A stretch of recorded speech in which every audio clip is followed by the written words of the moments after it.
This is the story of a man named Stanley. Stanley worked for a company in a big building where he was employee number 427. Employee number 427's job was simple. He sat at his desk in room 427 and he pushed buttons on a keyboard. Orders came to him through a monitor on his desk, telling him what buttons to push, how long to push them, and in what order. This is what employee 427 did every day of every month of every year. And although others might have considered it soul-rending, Stanley relished every moment that the orders came in, as though he had been made exactly for this job. And Stanley was happy. And then one day, something very peculiar happened. Something that would forever change Stanley. Something he would never quite forget. He had been at his desk for nearly an hour when he realized that not one single order had arrived on the monitor for him to follow. No one had showed up to give him instructions, call a meeting, or even say hi. Never in all his years at the company had this happened, this complete isolation. Something was very clearly wrong. Shocked, frozen solid, Stanley found himself unable to move for the longest time. But as he came to his wits and regained his senses, he got up from his desk and stepped out of his office.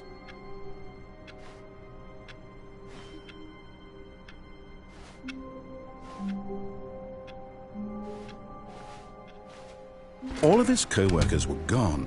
What could it mean? Stanley decided to go to the meeting room. Perhaps he had simply missed a memo.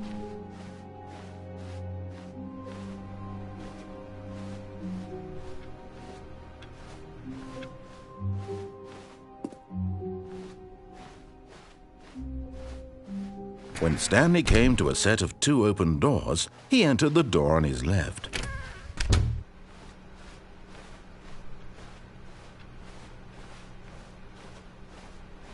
Yet there was not a single person here either. Feeling a wave of disbelief, Stanley decided to go up to his boss's office, hoping he might find an answer there.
Coming to a staircase, Stanley walked upstairs to his boss's office.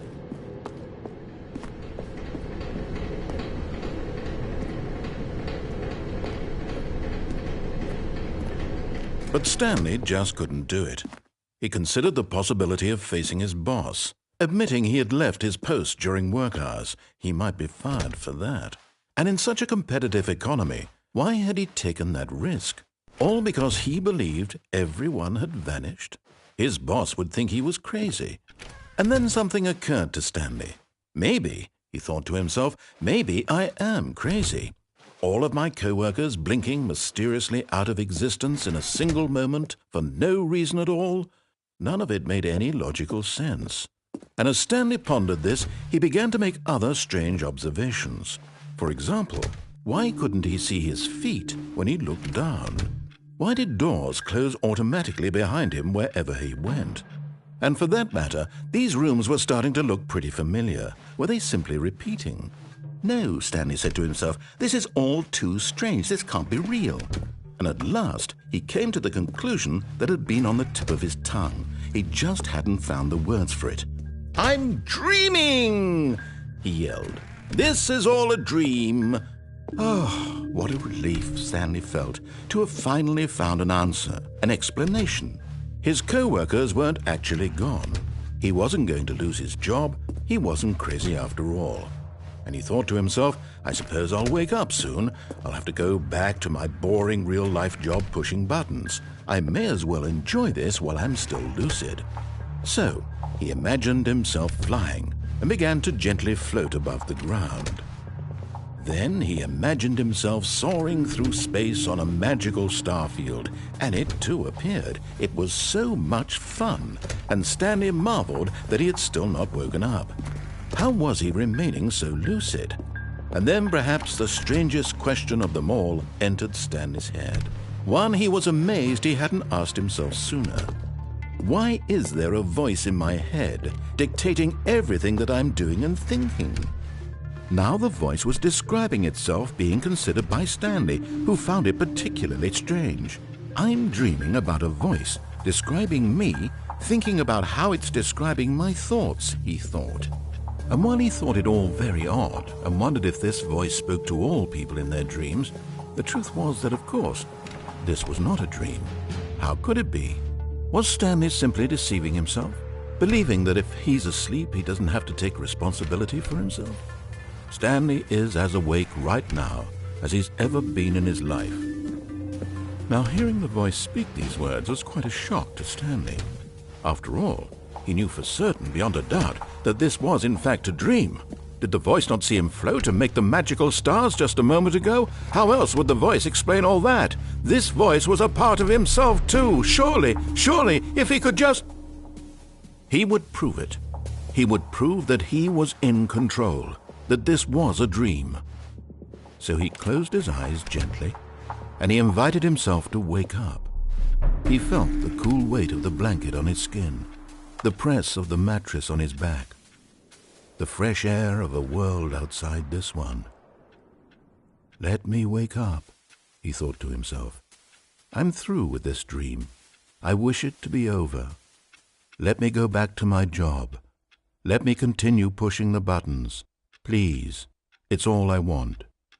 I want my apartment and my wife and my job. All I want is my life exactly the way it's always been. My life is normal. I am normal. Everything will be fine.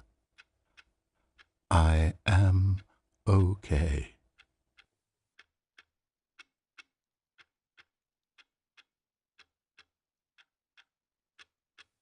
Stanley began screaming. Please, someone, wake me up. My name is Stanley.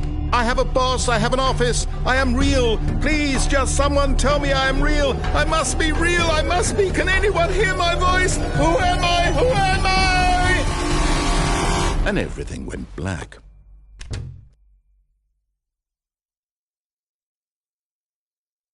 This is the story of a woman named Mariella. Mariella woke up on a day like any other. She arose, got dressed, gathered her belongings, and walked to her place of work.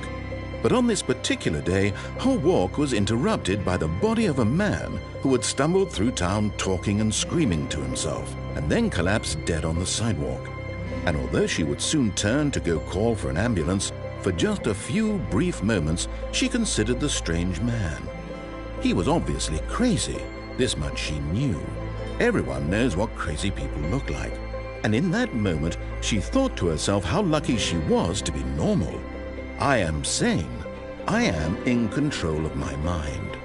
I know what is real and what isn't. It was comforting to think this, And in a certain way, seeing this man made her feel better. But then she remembered the meeting she had scheduled for that day. The very important people whose impressions of her would affect her career, and by extension, the rest of her life. She had no time for this, so it was only a moment that she stood there, staring down at the body. And then she turned and ran.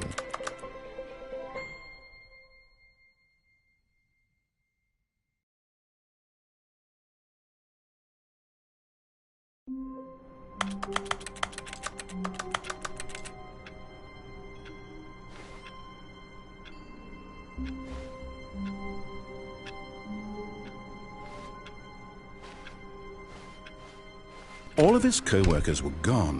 What could it mean? Stanley decided to go to the meeting room. Perhaps he had simply missed a memo.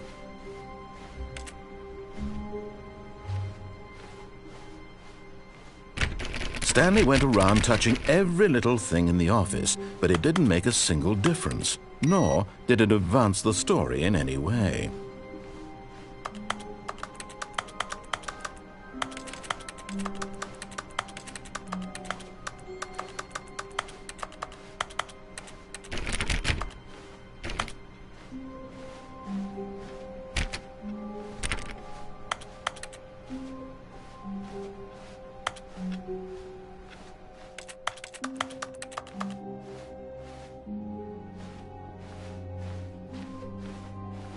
When Stanley came to a set of 2 open doors, he entered the door on his left.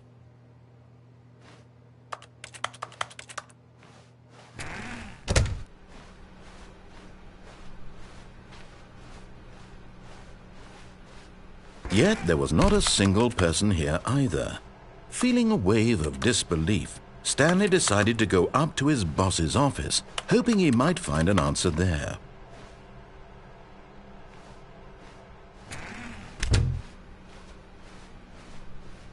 Coming to a staircase, Stanley walked upstairs to his boss's office.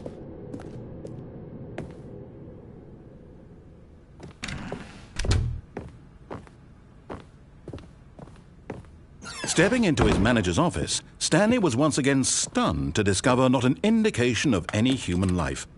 Shocked, unraveled, Stanley wondered in disbelief who orchestrated this. What dark secret was being held from him?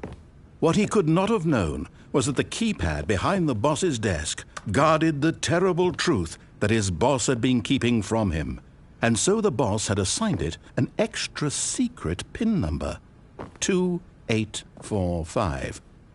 But of course, Stanley couldn't possibly have known this. Yet incredibly, by simply pushing random buttons on the keypad, Stanley happened to input the correct code by sheer luck. Amazing! He stepped into the newly opened passageway.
Descending deeper into the building, Stanley realized he felt a bit peculiar. It was a stirring of emotion in his chest, as though he felt more free to think for himself, to question the nature of his job. why did he feel this now, when for years it had never occurred to him? This question would not go unanswered for long.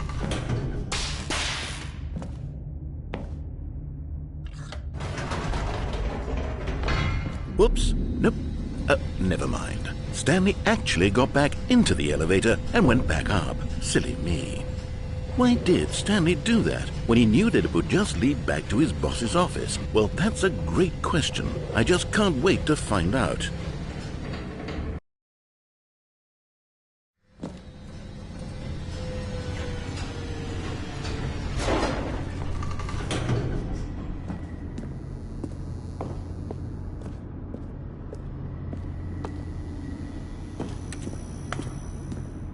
Here we are, Stanley. It's your boss's office. Exactly the way it was before you got onto the elevator.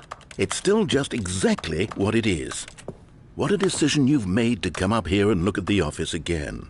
This has fleshed out the plot of the story in new and fascinating ways I could have never anticipated. It's that keen eye for storytelling that you have, an incisive rapid fire of critical plot points, one after the other, weaving a rich tapestry of uncompromising narrative. Wow!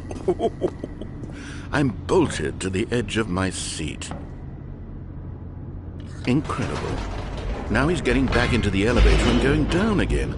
Ladies and gentlemen, how does he keep coming up with all of this?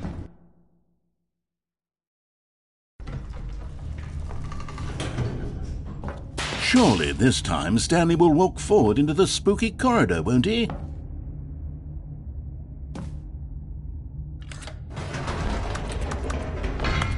Did you think we were going to go forward down the spooky corridor? No. It's time once again to go back up in the elevator. I can't even begin to grapple with what might be up there. Is it the boss's office again? Or what if it's the boss's office this time? The suspense is killing me.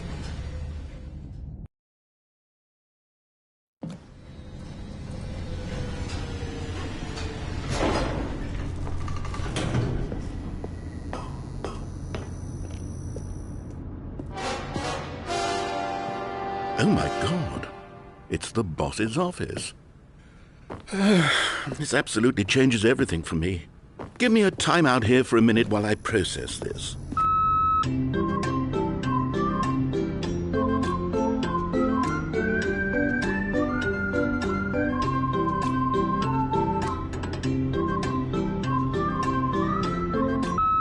Okay, I'm ready.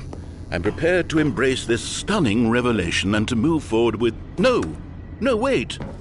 No, I need more time to process.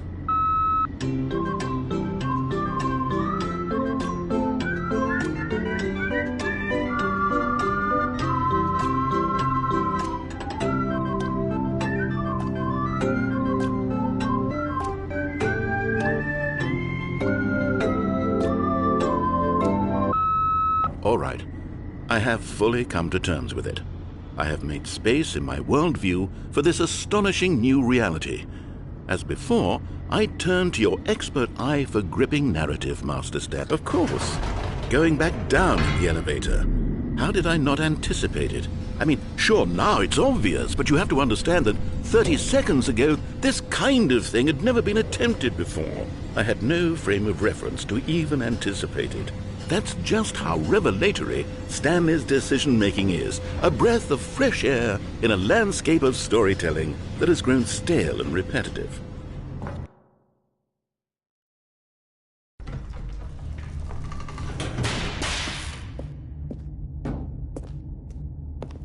Stanley walked straight ahead through the large door that read Mind Control Facility.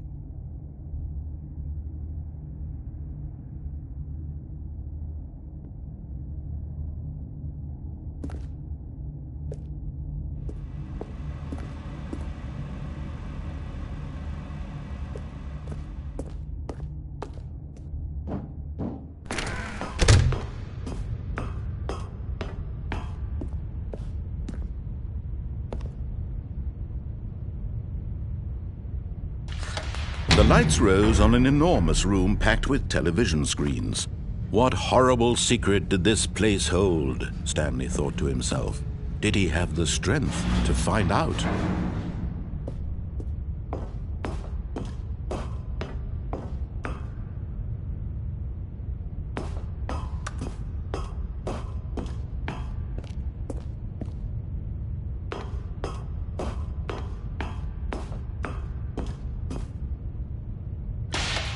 Now the monitors jumped to life, their true nature revealed. Each bore the number of an employee in the building, Stanley's co-workers. The lives of so many individuals reduced to images on a screen, and Stanley, one of them, eternally monitored in this place where freedom meant nothing.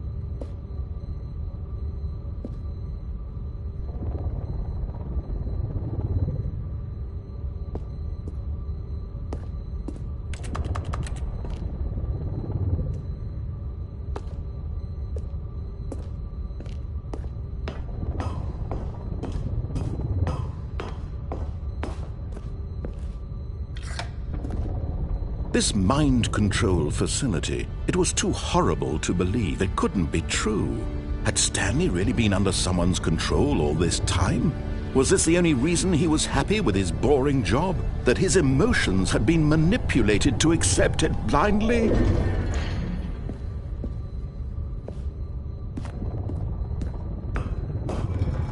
No, he refused to believe it. He couldn't accept it. His own life in someone else's control? Never! It was unthinkable, wasn't it? Was it even possible? Had he truly spent his entire life utterly blind to the world?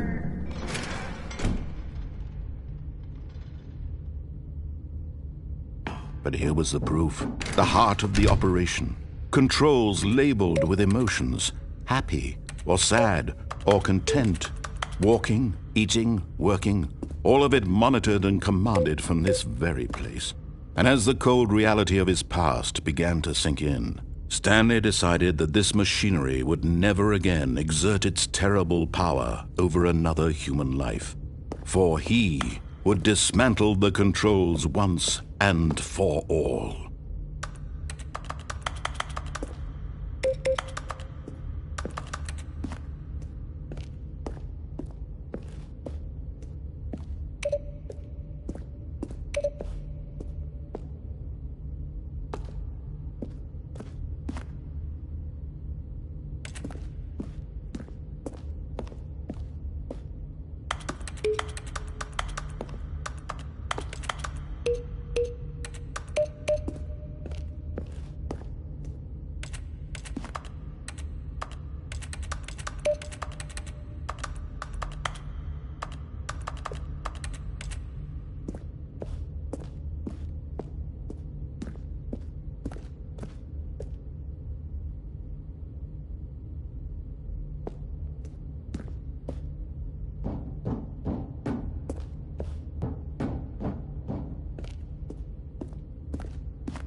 And when at last he found the source of the room's power, he knew... Oh, Stanley, you didn't just activate the controls, did you? After they kept you enslaved all these years, you go and you try to take control of the machine for yourself. Is that what you wanted? Control? Oh, Stanley, I applaud your effort, I really do. But you need to understand, there's only so much that machine can do. You were supposed to let it go, turn the controls off, and leave. If you want to throw my story off track, you're going to have to do much better than that. I'm afraid you don't have nearly the power you think you do. For example, and I believe you'll find this pertinent, Stanley suddenly realized he had just initiated the network's emergency detonation system. In the event that this machine is activated without proper DNA identification, nuclear detonators are said to explode, eliminating the entire complex. How long until detonation then? Let's say, 2 minutes. Ah, now this is making things a little more fun, isn't it, Stanley? It's your time to shine. You are the star. It's your story now. Shape it to your heart's desires. Oh, this is much better than what I had in mind. What a shame we have so little time left to enjoy it. Mere moments until the bomb goes off. But what precious moments each one of them is. More time to talk about you, about me, where we're going, what all this means. I barely know where to start. What's that? You'd like to know where your co-workers are? A moment of solace before you're obliterated?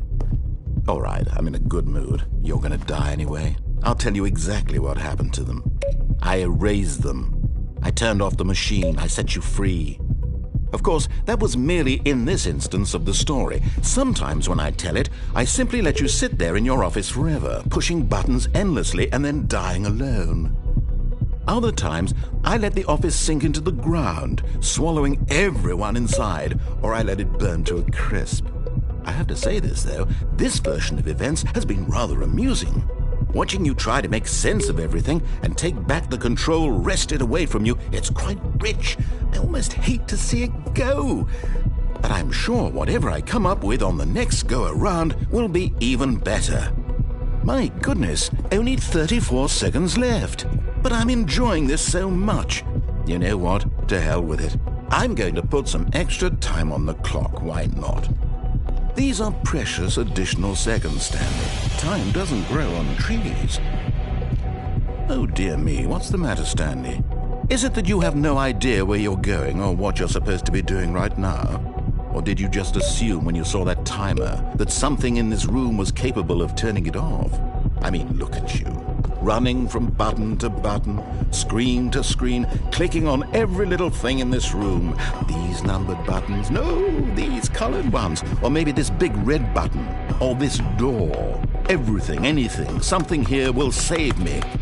Why would you think that, Stanley? That this video game can be beaten? Won? Solved? Do you have any idea what your purpose in this place is? Stanley, you're in for quite a disappointment.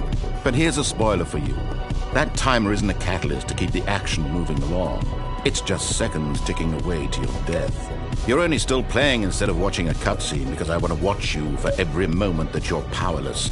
To see you made humble. This is not a challenge. It's a tragedy. You wanted to control this world, that's fine. But I'm going to destroy it first, so you can't. Take a look at the clock, Stanley. That's 30 seconds you have left to struggle. 30 seconds until a big boom and then nothing. No ending here, just you being blown to pieces. Will you cling desperately to your frail life, or will you let it go peacefully? Another choice. Make it count, or don't. It's all the same to me, all a part of the joke. And believe me, I will be laughing at every second of your inevitable life from the moment we fade in until the moment I say, happily ever after.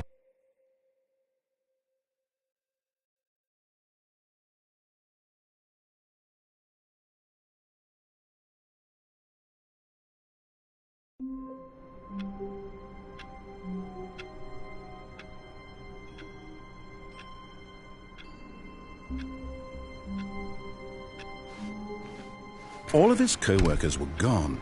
What could it mean? Stanley decided to go to the meeting room. Perhaps he had simply missed a memo.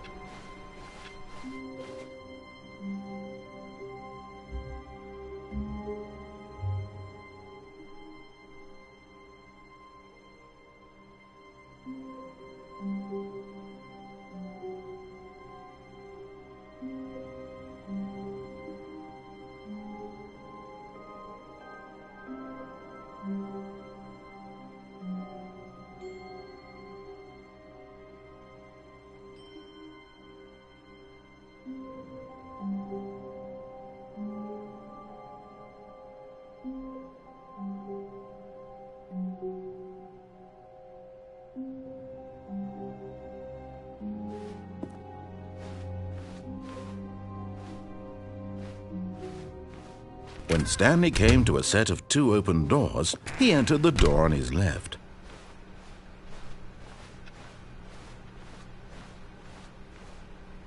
Yet there was not a single person here either. Feeling a wave of disbelief, Stanley decided to go up to his boss's office, hoping he might find an answer there. Coming to a staircase, Stanley walked upstairs to his boss's office.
Stepping into his manager's office, Stanley was once again stunned to discover not an indication of any human life.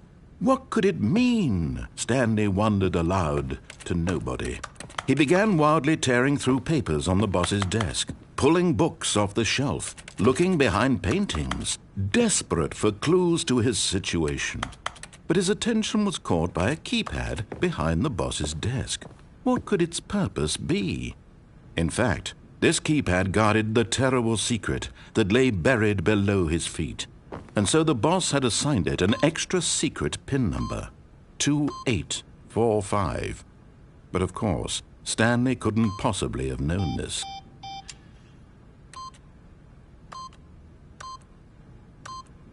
Yet incredibly, by simply pushing random buttons on the keypad, Stanley happened to input the correct code by sheer luck.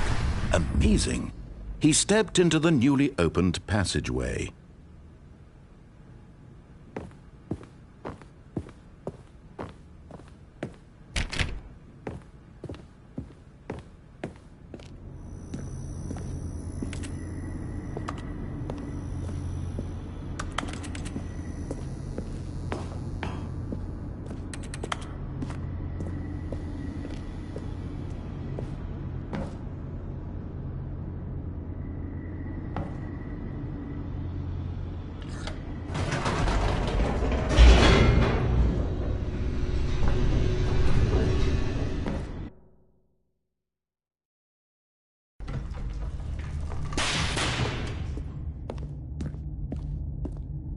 Stanley walked straight ahead through the large door that read Mind Control Facility.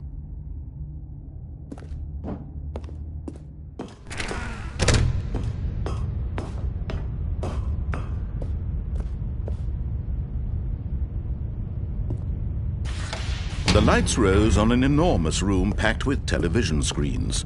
What horrible secret did this place hold? Stanley thought to himself. Did he have the strength to find out?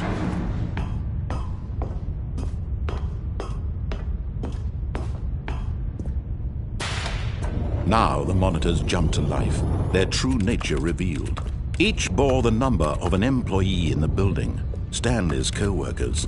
The lives of so many individuals reduced to images on a screen. And Stanley, one of them, eternally monitored in this place where freedom meant nothing.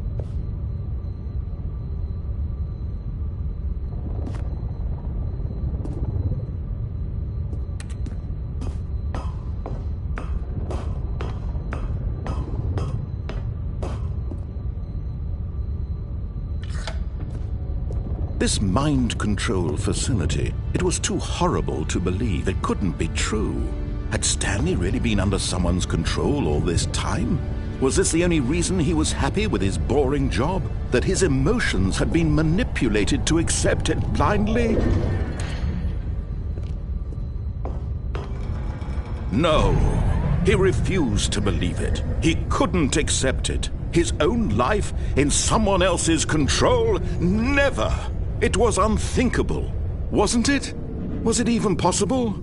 Had he truly spent his entire life utterly blind to the world?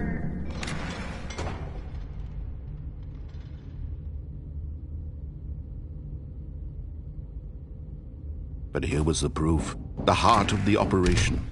Controls labeled with emotions, happy or sad or content, walking, eating, working, all of it monitored and commanded from this very place. And as the cold reality of his past began to sink in, Stanley decided that this machinery would never again exert its terrible power over another human life.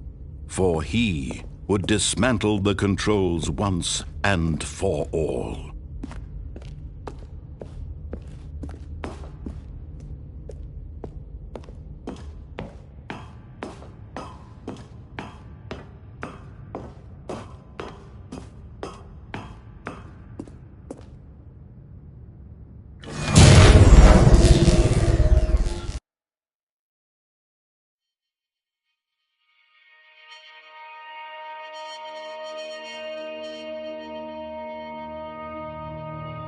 Blackness, and a rising chill of uncertainty. Was it over? Yes!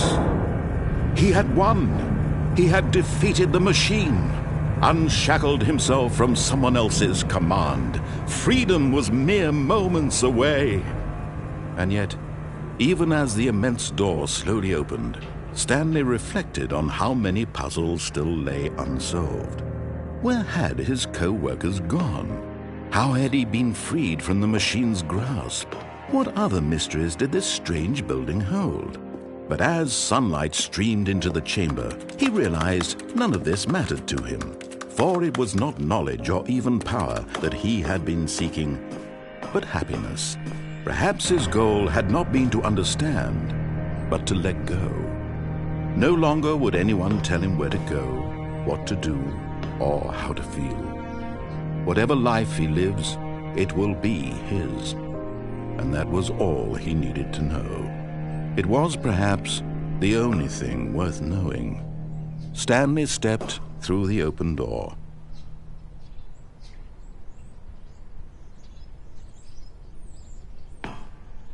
Stanley felt the cool breeze upon his skin, the feeling of liberation, the immense possibility of the new path before him.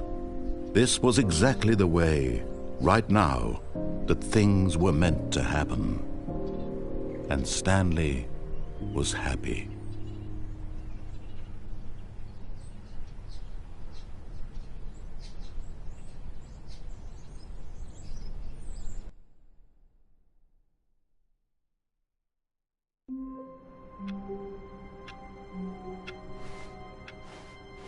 All of his co-workers were gone. What could it mean? Stanley decided to go to the meeting room. Perhaps he had simply missed a memo.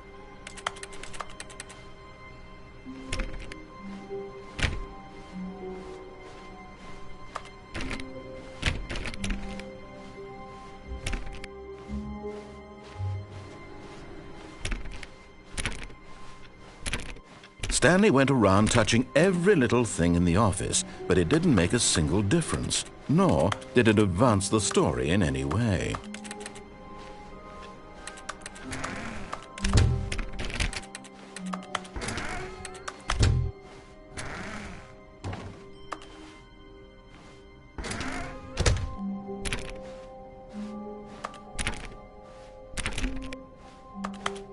When Stanley came to a set of 2 open doors, he entered the door on his left. This was not the correct way to the meeting room, and Stanley knew it perfectly well.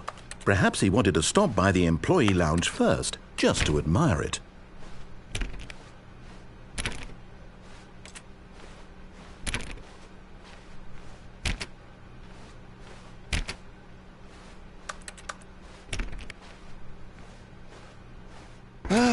Yes, truly a room worth admiring.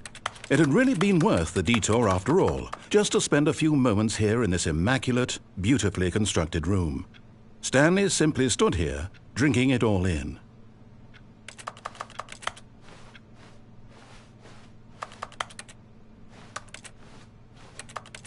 Yes, really, really worth it being here in the room.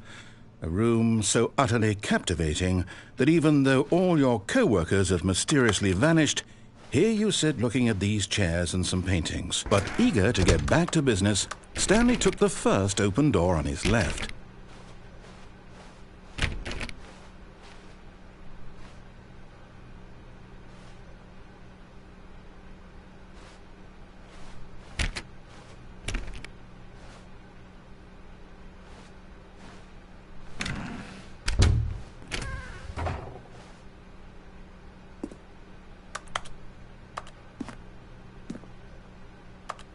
Stanley was so bad at following directions, it's incredible he wasn't fired years ago.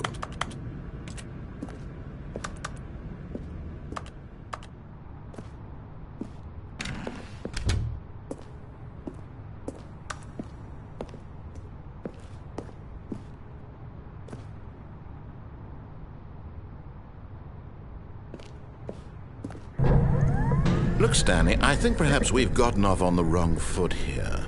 I'm not your enemy, really, I'm not. I realize that investing your trust in someone else can be difficult, but the fact is that the story has been about nothing but you all this time. There's someone you've been neglecting, Stanley. Someone you've forgotten about. Please, stop trying to make every decision by yourself. Now, I'm not asking for me, I'm asking for her. What? Really? I was in the middle of something. Do you have zero consideration for others? Are you that convinced that I want something bad to happen to you? Why, I don't know how to convince you of this, but I really do want to help you, to show you something beautiful. Look, let me prove it. Let me prove that I'm on your side. Give me a chance.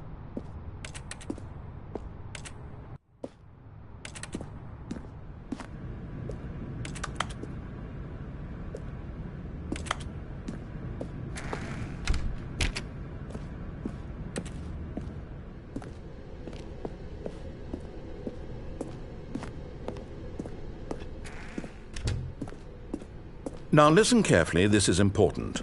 Stanley walked through the red door. Aha, perhaps you misunderstood. Stanley walked through the red door. I still don't think we're communicating properly. Stanley walked through the red door. All right, fine, go ahead, Stanley. You want to know so badly what's out there? You want to find out what lies at the end of this road you've chosen? Well, don't let me stop you. You see, there's nothing here.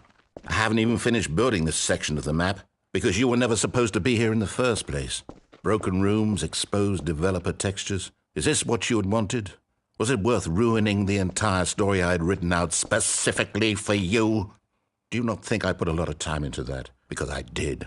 And in the end, it was all for nothing, because this is what you wanted to see. Help me here, Stanley. Help elucidate these strange and unknowable desires of yours. What would have made this game better? What did you want to see? Vehicles? Skill trees? Work with me. You've given me absolutely nothing so far. Tell you what, let me take a stab in the dark at a new design and you can give me some feedback. There we go. A third option. This already feels leaps ahead of where we were before. Go ahead, Stanley. Take it for a spin.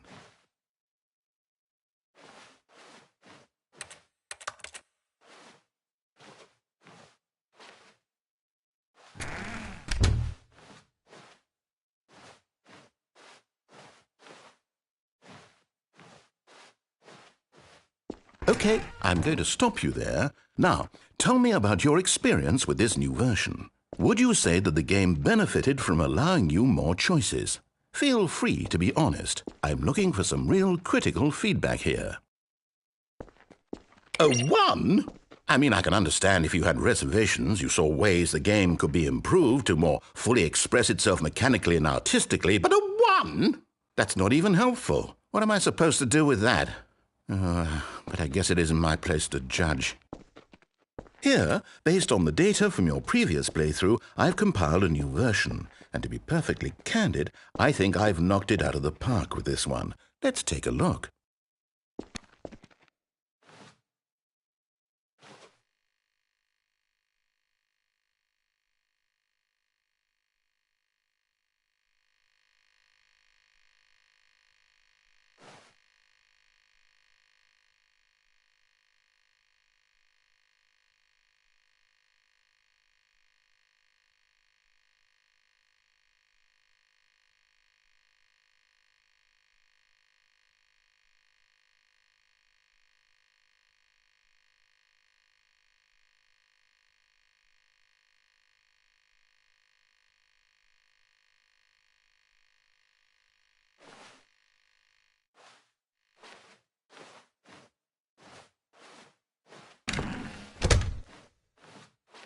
Now, would you say that competitive leaderboard helped you feel motivated to keep walking through doors? Again, honest answers, please.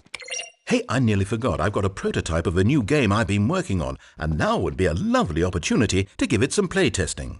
You wouldn't mind taking a look at it, would you? Perfect. Let me boot it up. In this game, the baby crawls left towards danger. You click the button to move him back to the right. And if he reaches the fire, you fail. It's a very meaningful game, all about the desperation and tedium of endlessly confronting the demands of family life. I think the art world will really take notice. But of course, the message of the game only becomes clear once you've been playing it for about 4 hours. So why don't you give it 4 hours of play to make sure it's effective? Be sure to keep notes on your experience.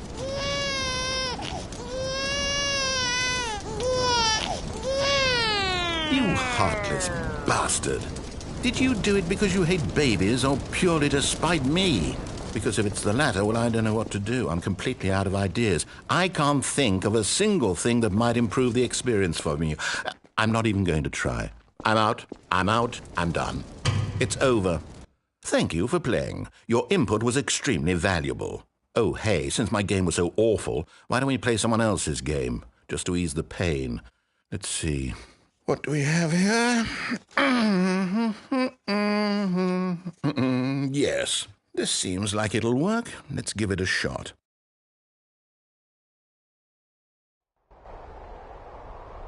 Aha! Fascinating. What do you think this game is about, Stanley? What's our backstory? What is our motivation? Well, it seems obvious to me that you are meant to play as a creepy man spying on innocent civilians below you from up high in your creep tower, perhaps for some sort of twisted, erotic purpose. Yes, that must be it. What a fascinating venture into the experience of total mental depravity. So far, I love everything about this game, Stanley, and it seems there's even more. Come, let's venture outward and see what else is out there.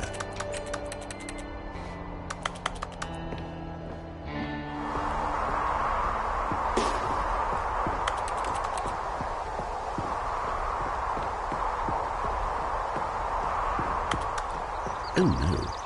No, it can't be. It is. It's an open world game. Good God, quickly, block it off. Oh, thank goodness, Stanley. What a close call. You nearly wandered off into that thing. That big, open, just wandering around. No right or wrong directions. No path to follow. You can just go in any... Oh, thank heavens we avoided it. We're out of the woods now, Stanley. Okay, I'm going to get us out of here. Let's find another game. Preferably something with walls. Something with nice, big, insurmountable walls. Okay, I think this will be just the thing.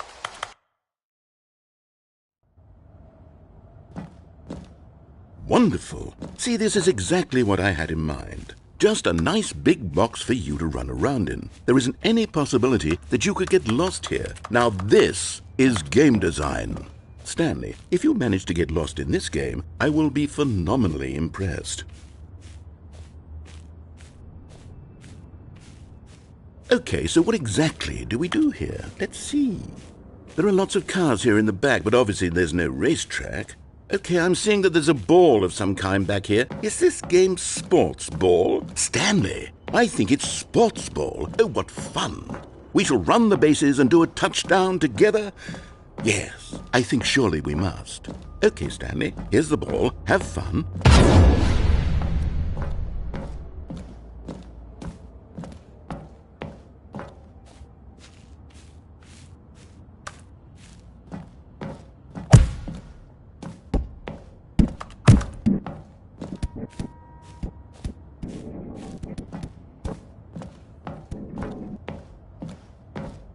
Are you doing it?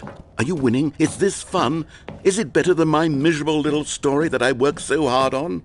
Stanley, I have a thought. And I realize I'm not a sportsologist, but if one ball generates a certain amount of raw adrenal pleasure, then surely multiple balls makes for an even more euphoric sports experience. I'm going to try it out. Here comes another ball.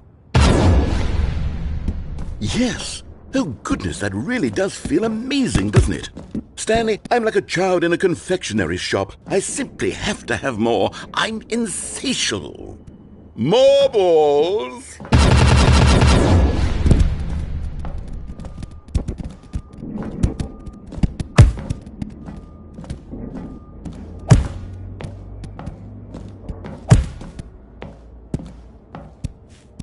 Are you enjoying this, Stanley?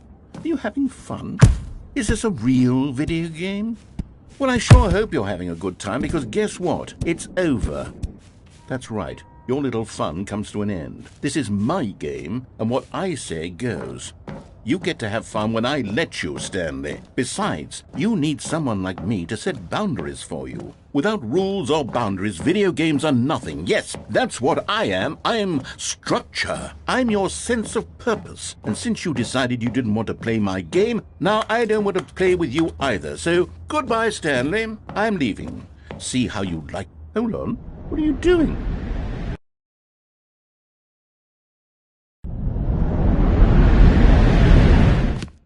Stanley, don't do that. I can't follow you there. I can't help you. How will you write a story without me? You can't do it. You know that. Stanley, come back. You still have so much...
I wonder what he found. If what he wanted was to be the leading man in his own story, well, perhaps he's gotten it, down in wherever he is right now. I wonder if he's happy with his choice, and if he's learned the heavy cost that comes with it. He'll understand soon what I was trying to tell him. He needs me. Someone who will wrap everything up at the end, to make sense out of the chaos and the fear and the confusion. That's who I am. That is what I mean to this world. Oh, yes. Yes, I'll be back. There's no other way. Once this ends, after it all comes to a close, then I'll be back. The end will be here soon. Very soon. I can wait.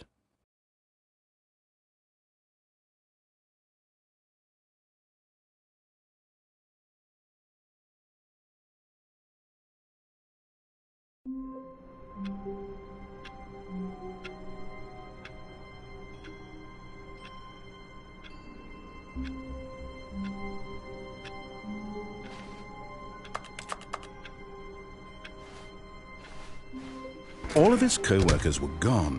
What could it mean? Stanley decided to go to the meeting room. Perhaps he had simply missed a memo.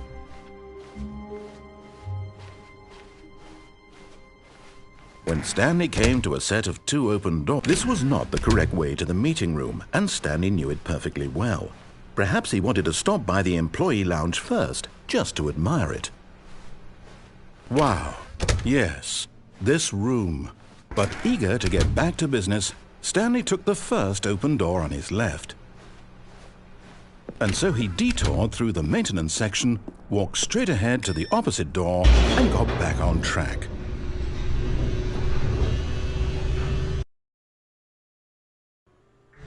But Stanley didn't want to go back to the office. He wanted to wander about and get even further off track. So now in order to get back, he needed to go, from here it's, left. Oh, no, it's to the right, my mistake. No, not the right. Why would I have ever said it was to the right? What was I thinking? It's clearly... Oh dear, would you hold on for a minute, please? Now, let's see. We went down right, left, down, left, right. Yep, okay, yes.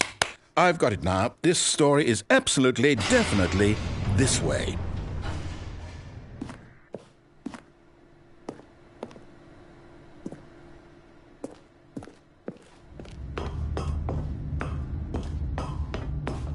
No. This isn't right at all. You're not supposed to be here yet. This is all a spoiler. Quick, Stanley, close your eyes. Okay. We just have to get back to, oh, who am I kidding? It's all rubbish now. The whole story completely unusable. How about, rather than waste my time trying to salvage this nonsense, we'll just restart the game from the beginning. And this time, suppose we don't wander so far off track, Okay, from the top.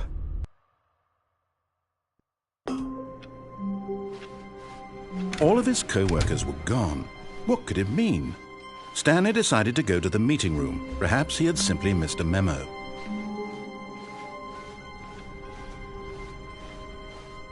When Stanley... Wait, what? No, I restarted. I swear I definitely restarted the game over, completely fresh. Everything should be... Oh, did something change? Stanley, did you change anything when we were back in that room with all the monitors? Did you move the story somewhere or... Hold on. Why am I asking you? I'm the one who wrote the story. It was right here just a minute ago. I know for sure that it's here somewhere. Okay, then. It's an adventure. Come, Stanley. Let's find the story.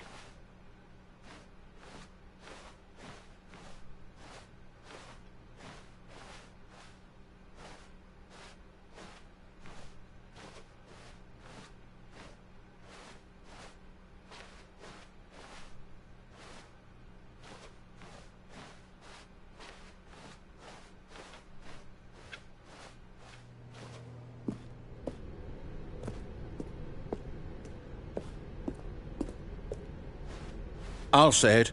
This is the worst adventure I've ever been on. I can promise you there definitely was a story here before. Do we need to restart the game again? Well, I find it unlikely that we'll ever progress by starting over and over again, but it's got to be better than this. Okay, let's give it a shot. Why not? All of his co-workers were gone. What could it mean? Stanley decided to go to the meeting room. Perhaps he had simply missed a memo.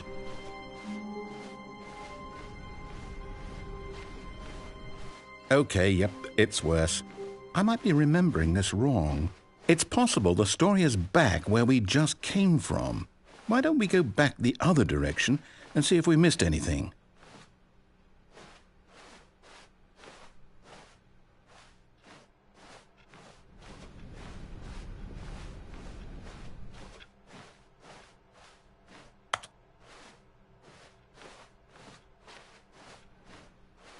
Aha! I knew we'd miss something. The story. Here it comes. No, wait, never mind. Not the story. Okay, let's head back the other way and retrace our steps.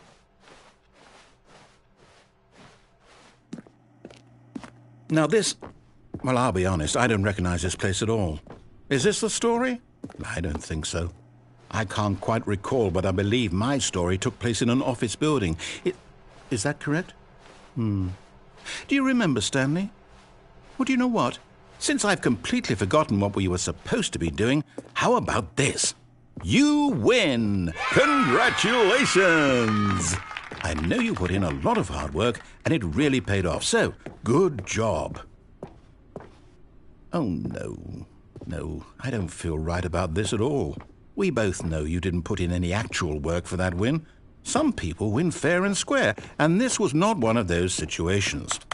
Okay, I'm getting weirded out by whatever this place is. I don't care what might happen this time, I have to restart.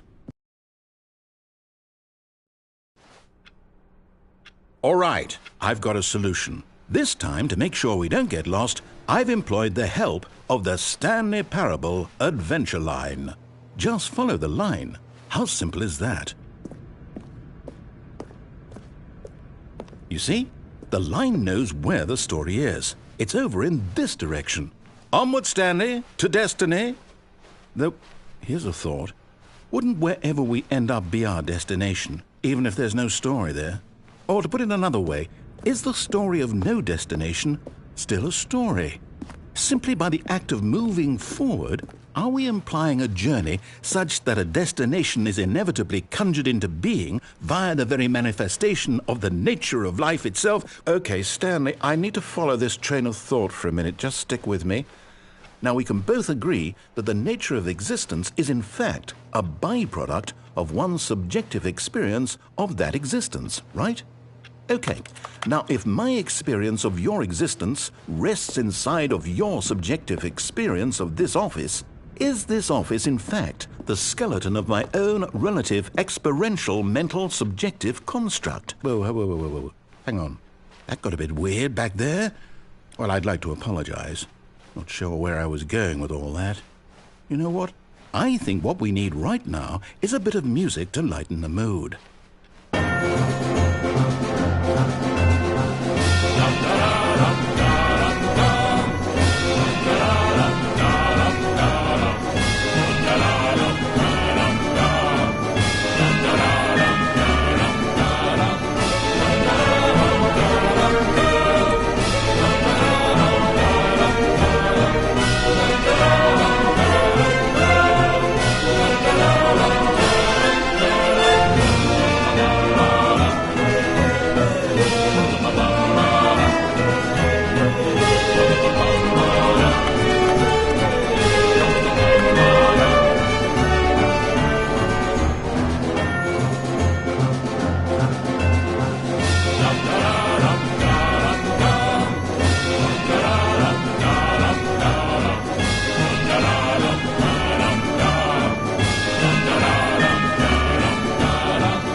Cut the music, go back and look at that fern. Stanley, this fern will be very important later in the story. Make sure you study it closely and remember it carefully. You won't want to miss anything. Wait, what? We're back at the office? No. Line, you do know we're looking for the Stanley Parable, right? The story? Is any of this ringing a bell?